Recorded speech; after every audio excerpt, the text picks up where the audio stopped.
menjelaskan bahwa kejahatan yang dilakukan oleh Bani Ba'alawi ini sebagai sebuah kejahatan spiritual terbesar sepanjang sejarah peradaban Islam, maka siapapun yang membela mereka sama halnya mereka adalah pelaku kejahatan terbesar sepanjang sejarah peradaban Islam.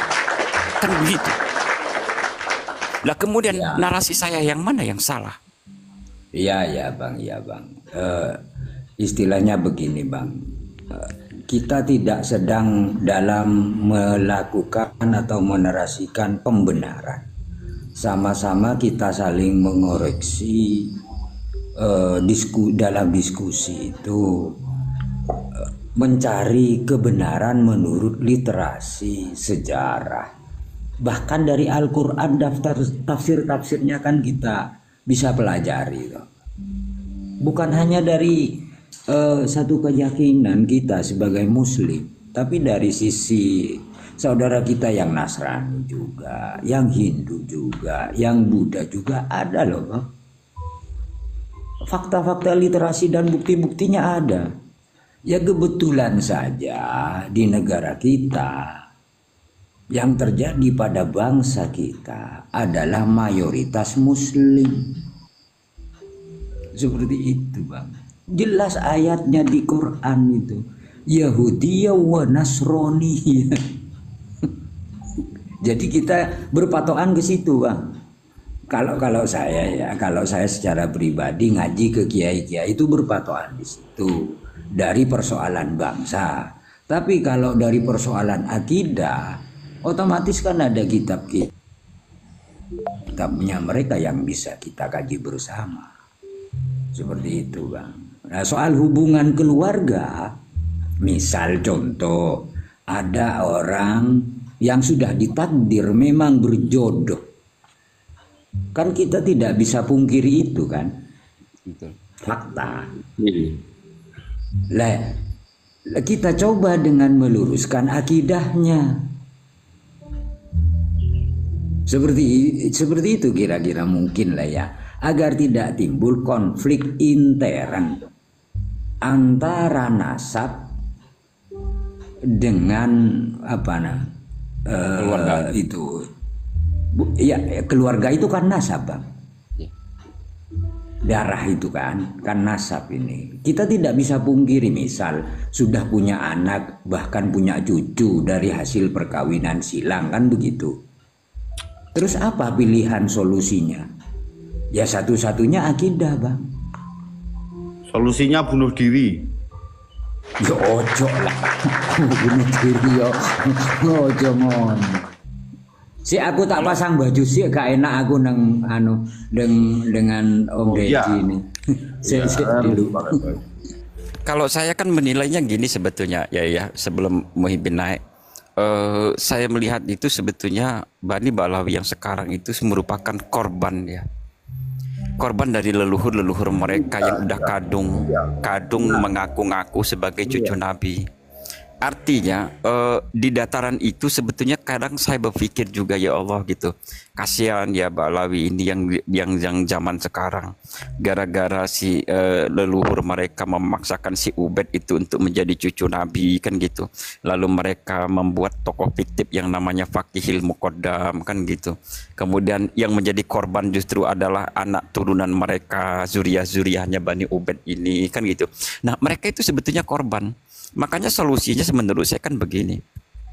Solusinya menurut saya coba sih mereka itu melakukan semacam kontemplasi ya, kontemplasi. Kemudian melakukan itu tema tadi siang itu kontemplasi. Iya, melakukan pengakuan secara berjamaah bahwa kesalahan terbesar itu kan sebetulnya kesalahan dari leluhur mereka. Nah, kalau mereka sudah mengaku itu, saya yakin pribumi Nusantara itu akan welcome. Loh, Nusantara ini paling bijaknya orang loh. Paling lembut-lembutnya hati. Iya kan? Mungkin kan dia sepakat kan gitu. Nah, Nusantara itu mereka 1000 wali. Pasti. Nah, itu. Nah pasti mereka akan bisa diterima selagi memang mereka mengakui bahwa sebetulnya pertama masalah nasab mereka sebetulnya adalah kesalahan dari Ali As-Sakran yang mencantol-cantolkan apa namanya si Ubaid itu ke Ahmad bin Isa Al-Muhajir, ya kan. Kedua, mereka mulai melakukan pengakuan secara berjamaah bahwa kami mohon maaf selama ini ngaku-ngaku cucu Nabi karena itu dari leluhur kami yang ternyata berdasarkan kajian ilmiah ternyata nasab kami memang tidak tersambung. Karenanya kami mohon maaf kepada seluruh umat Islam bahkan umat-umat non-Islam se-Nusantara atas kelakuan kami selama ini hampir lebih dari 1 abad di Indonesia ini yang sudah mengklaim sebagai cucu Nabi. Nah, itu pengakuan itu. Nah, yang ketiga baru ucapan kebersamaan mereka. Ayo kita sama-sama membangun negeri ini tanpa harus mengagung-agungkan nasab. Dan kami mohon maaf, ternyata selama ini kami adalah salah mengakui nasab sebagai mengakui sebagai cucu Nabi. Nah, cukup dengan bahasa seperti itu sebetulnya selesai. Dia diam. Ini loh, ya warisan tanah aja. Itu kalau kita dapat warisan, ya itu harus kita pertanyakan dulu lah. Jangan-jangan dulu tanahnya hasil jarahan, kan begitu.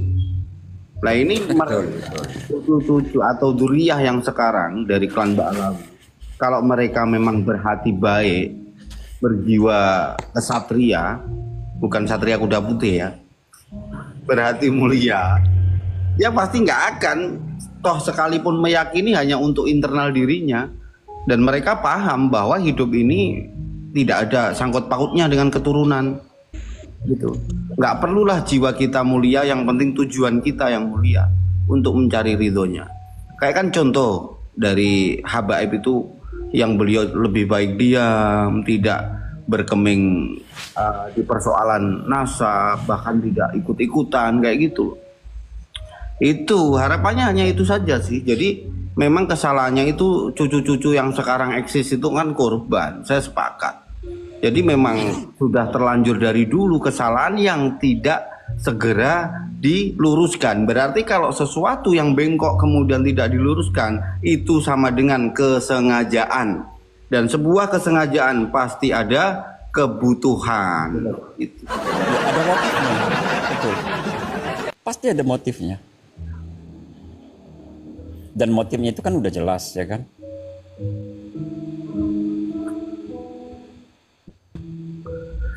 Kalau saya justru ingin mempertanyakan itu kepada kiai-kiai kita. Halo, masa kamu cuma gitu-gitu aja para kiai-kiaiku?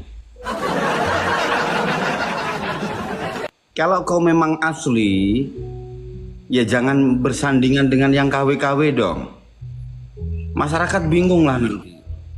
Berpotensi untuk semakin bertambahnya korban-korban yang suka koleksi barang-barang KW.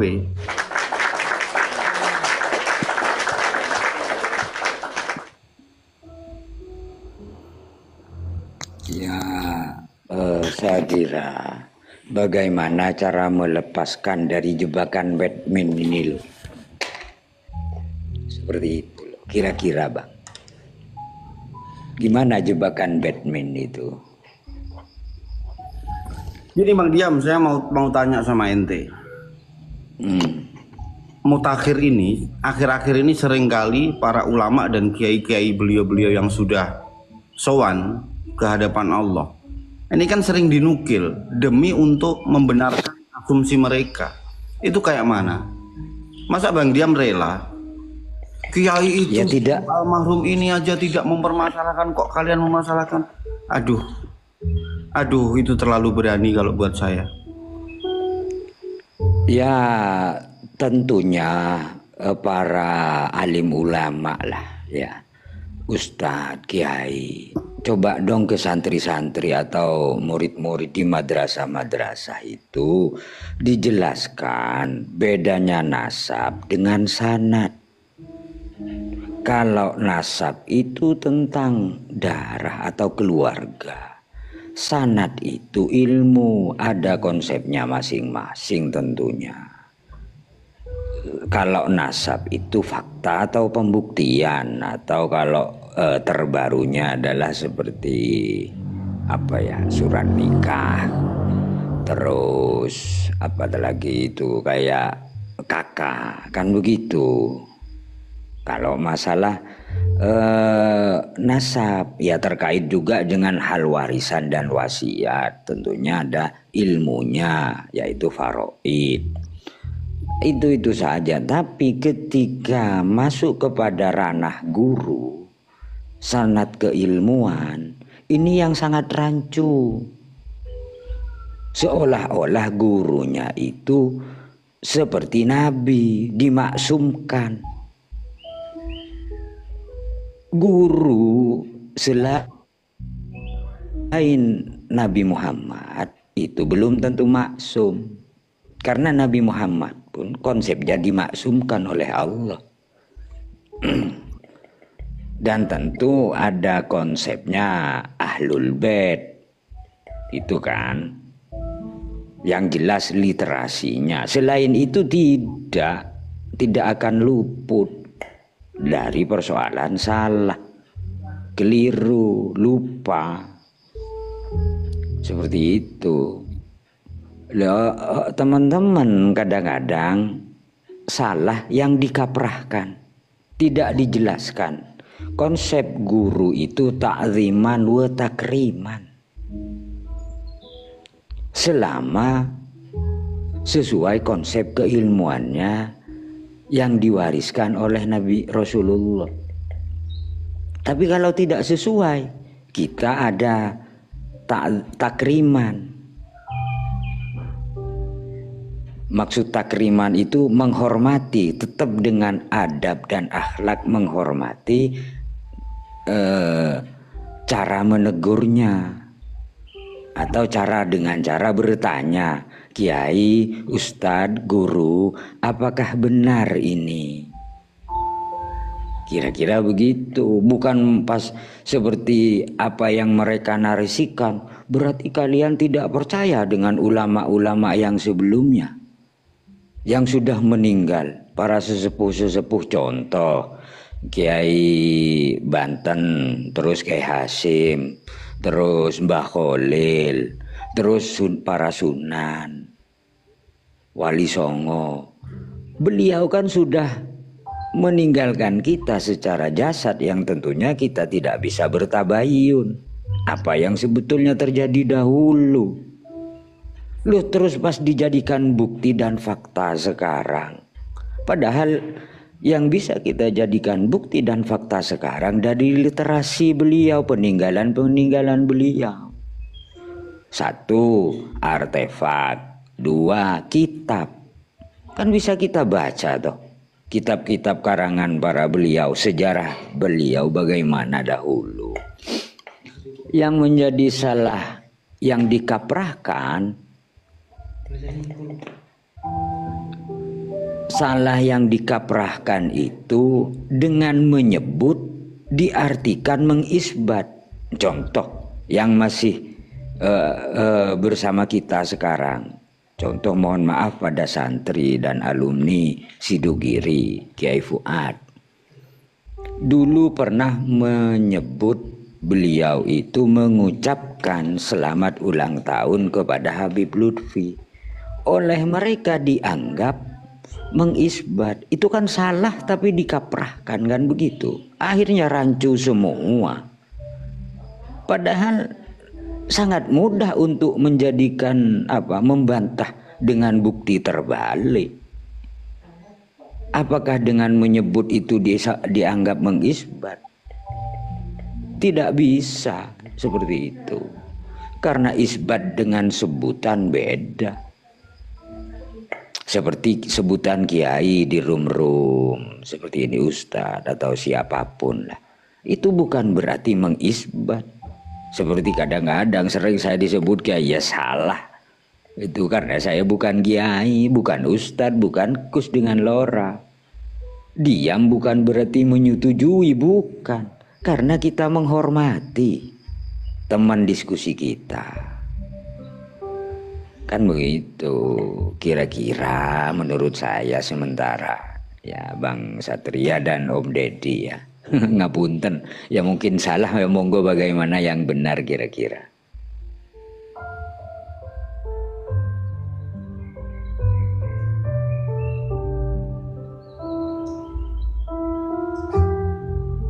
Solusi yang sangat fatal dan krusial ke depan ini. Bagaimana kita bisa menghindari fakta atau takdir yang sudah jelas terjadi? Contoh, apakah hati nurani kita ini akan mati oleh narasi-narasi mereka, pernyataan-pernyataan mereka, akidah-akidah mereka? Contoh ya, hasil dari pernikahan antara pribumi dengan golongan Balawi misalkan. Kalau mereka sudah jelas, loh anak dan cucunya itu loh, perasaannya gimana yang tidak tahu menau tentang hal ini? Apa yang bisa kita wariskan kepada, itu kan termasuk generasi bangsa kita juga, tidak bisa kita pungkiri. Apa solusi yang bisa kita tawarkan kepada mereka agar tidak menjadi dosa, apa namanya, warisan Dosa- yang dosa diwariskan? Iya, itu justru yang harus kita pikirkan para alim ulama, para kiai. Ya kalau mereka yang jelas-jelas seperti itu ya sudahlah. Ya mungkin hanya kita bisa membaca dengan petunjuk Al-Quran sumum bukmun umyum fahum la yarji'un itu. Terlalu kejam ya. Loh ya enggak, ini Quran loh, bukan kata saya, bukan. Tapi Iya sih. apa namanya itu, yang jadi beban ke kita ini muhibin, saudara-saudara kita, terus keturunan saudara-saudara kita yang terjadi nikah silang, itu kan takdir sudah, tidak bisa kita menghindarinya itu, membantah itu. Terus bagaimana, apakah rela mereka yang tidak tahu menau, anggaplah suci lah gitu, dari dosa-dosa kakek moyang buyut mereka ini, terus diwarisi oleh dosa-dosa mereka dengan dihujat? Apa yang perlu diluruskan ini? Apa kebutuhan kita sebetulnya untuk memperbaiki generasi bangsa ini ke depan? Karena kita masa akan hidup sepanjang zaman, tidak mungkin tuh, paling enggak lah berapa tahun lagi kita sih. Iya, betul. Lalu terus generasi kita ke depan, anak-anak kita ini mau dikemanakan sejarah budaya bangsa leluhur kita ketika tidak segera diluruskan ini? Yang terjadi kawin silang itu, apakah dalam tubuh mereka akan dibiarkan kekejaman itu tetap berlaku? Pastinya menimbulkan kekejaman berikutnya ini kalau dibiarkan. Apa mungkin para sepuh, para alim itu tidak memikirkan tentang hal itu? Sekarang ya, kalau dulu sudah tidak bisa kita mengkonfirmasi karena beliau sudah di sisi Allah kan intinya. Ya tinggal kirim Fatihah aja kita kepada leluhur-leluhur kita. Kita tidak bisa menyalahkan sudah. Tidak bisa. Persoalan sekarang ini ya persoalan sekarang, kita tentunya sudah yang harus menanggung, mencari solusinya. Bagaimana agar generasi bangsa kita selanjutnya tidak terjadi apa yang terjadi pada kita sekarang ini. Nah, Apa dikira kita enak seperti ini? betul. Loh, terus terang aja, saya punya banyak sahabat bang. Sahabat-sahabat saya dari Balawi habis semua. Biasanya guyon, biasanya udah nggak ada. Udah nggak ada semua. Keakraban dalam bercanda, padahal dulu kita biasa bercanda kok, walaupun berbeda. Betul. Walaupun Saya itu berbeda. yang kerasa sakit betul kan ini sih ya. apa namanya, pada saat ngelihat video-video pada saat si Bahar Smith lewat di depan santri-santri pribumi kita, bekas telapak kakinya dicium. Pada saat Taufik Segap Ketua Robito itu lewat depan santri-santri kita itu bekas telapak kaki Taufik Segap itu dicium. Ya Allah, ini perbudakan spiritual yang sudah seperti ini nih, ya Allah, ngenesnya. Nah, kemudian dari segi akidah, kita lihat di dalam kitab-kitab khurafat mereka itu kan jelas-jelas bagaimana Fakih Muqaddam itu bisa mi'raj 70 kali. Mi'rajnya pun bawa kambing. Ini simbol, Yai. Simbol dia melecehkan Kanjeng Nabi. Simbol dia melecehkan kehebatan mukjizat Kanjeng Nabi pada saat berangkat untuk Isra dan Mi'raj ke Sidratul Muntaha dengan mengendarai burak. Artinya tidak seberapanya, pokoknya mulai mungkin nilainya kecil betul di mata Ba'alawi, apa namanya, mukjizat yang didapat oleh Kanjeng Nabi itu pada saat Isra wal Mi'raj itu. Kenapa? Tokoh mereka bisa Mi'raj hanya menggunakan kambing, nggak butuh buruk. Fakih Muqaddam itu bisa Mi'raj 70 kali semalam, bukan cuma sekali. Artinya apa? Ini nyata-nyata penghinaan kepada Nabi Agung kita, Nabiullah Muhammad Sallallahu Alaihi Wasallam. Nah, kalau ini tidak kita kategorikan sebagai yang memusuhi ajaran Kanjeng Nabi dan yang mau menghinakan Kanjeng Nabi, lalu apa? Ini yang tidak disadari oleh umat Islam sebetulnya. Ini bukan cuma sekedar cerita dongeng, ya diam, Kang Deddy. Di balik dongeng ini mereka punya misi untuk menghinakan Kanjeng Nabi secara nyata dan ditulis di dalam kitabnya. Memang pernah ada cerita satu klan yang bisa menyaingi mi'rajnya Kanjeng Nabi sampai 70 kali. Belum ada ceritanya selain Ba'alawi. Emang ada yang bisa mi'raj Isra dan Mi'raj ke Sidratul Muntaha bisa menggunakan kambing.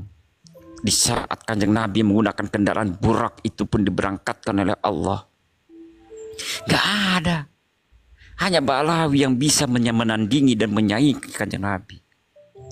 Artinya apa?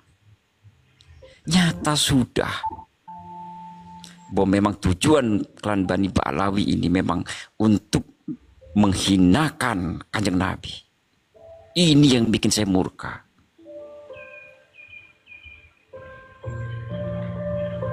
Ayo kita analisa bareng-bareng. Bagaimana kehebatan Fakih Muqaddam itu yang mengaku anallah, yang mengaku pada saat semua makhluk dimatikan cuma dia yang tidak bisa dimatikan. Bagaimana Fakih Muqaddam pada saat lahir Allah menampakkan diri wujud nyata. Artinya jelas-jelas bahwa ini memang hebat dan lebih hebat dari seluruh nabi di alam. Lah, terus kurang kesesatan apa lagi dari Bani Ba'alawi ini?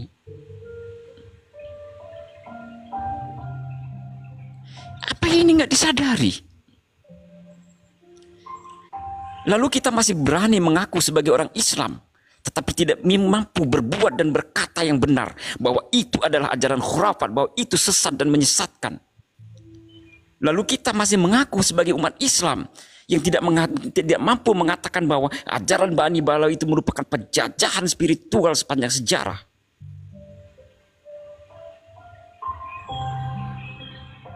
Islam yang mana?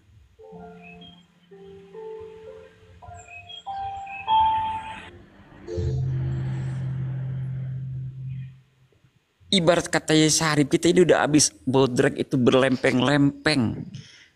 Berapa puluh papan kita habis badrek panadol itu. Saking peningnya kepala pada saat kita ngebaca kitab-kitab khurafat mereka. Tuh kan, dulu kopinya aja sampai secangkir gede gitu. Kang Deddy pakai teko itu kopinya. Saking peningnya dengar khurafatnya Bani Ba'alawi ini.